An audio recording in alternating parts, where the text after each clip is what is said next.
जो दूसरों के लिए कुआं खोदता है वो उसमें खुद ही गिरता है।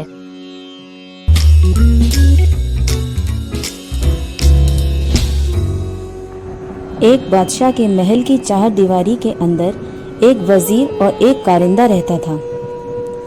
वजीर और कारिंदे के पुत्र में गहरी दोस्ती थी। हम उम्र होने के कारण दोनों एक साथ पढ़ते खेलते थे। वजीर के कहने पर कारिंदे का लड़का उसके सब काम कर देता था। वह वजीर को चाचा चाचा कहकर पुकारता था।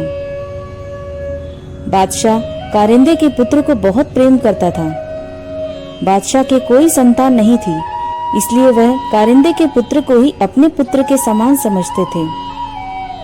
बादशाह ने उसे महल और दरबार में आने जाने की पूरी छूट दे रखी थी। कारिंदे के पुत्र के प्रति बादशाह का प्रेम देखकर वजीर को बहुत ईर्ष्या होती थी। वजीर चाहता था कि बादशाह केवल उसके पुत्र को ही प्रेम करे। यदि बादशाह ने उसके पुत्र को गोद ले लिया तो बादशाह की मृत्यु के बाद उसका पुत्र ही राजगद्दी पर बैठेगा। वजीर की इच्छा के विपरीत बादशाह का प्रेम कारिंदे के पुत्र के प्रति बढ़ता ही चला गया।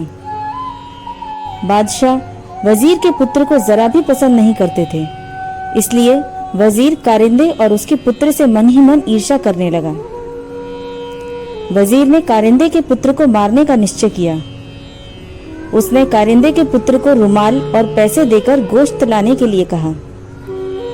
वजीर ने कारिंदे के पुत्र को अच्छी तरह से समझाया कि गोश्त बाजार में गली के नुक्कड़ वाली दुकान से ही लाना। कारिंदे का बेटा रुमाल और पैसे लेकर बाजार की ओर चल दिया। उसने देखा कि उसका मित्र वजीर का बेटा भी वहां खेल रहा है। वजीर के लड़के ने कारिंदे के पुत्र से कहा कि तुम मेरा दांव खेलो, मैं जाकर गोश्त ले आऊंगा। कारिंदे के पुत्र ने उसे पैसे और रुमाल देकर दुकान का पता बताकर भेज दिया। इस प्रकार वजीर का पुत्र गोश्त लेने चला गया और कारिंदे का पुत्र दांव खेलने लगा। वजीर के पुत्र ने दुकानदार को पैसे और रुमाल देकर कहा कि इसमें गोश्त बांध दो। कसाई ने रुमाल में बने हुए निशान को पहचान लिया। इस रुमाल को वजीर ने कसाई को दिखाते हुए कहा था कि जो लड़का इस रुमाल को लेकर गोश्त लेने आए तुम उसे मौत के घाट उतार देना। कारिंदे के पुत्र को मारने के लिए वजीर ने कसाई को पैसे भी दिए थे।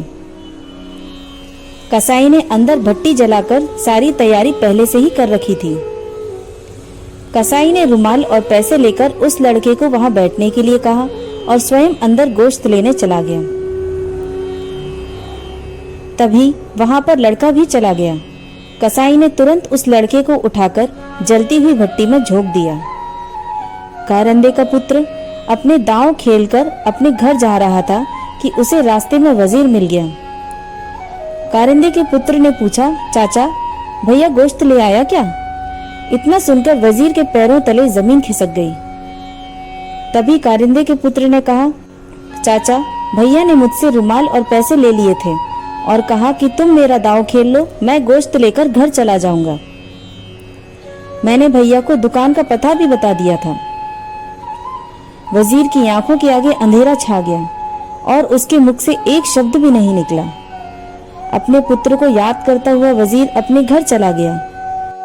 वजीर कह रहा था कि जो दूसरों के लिए कुआं खोदता है उसमें वह स्वयं ही गिरता है।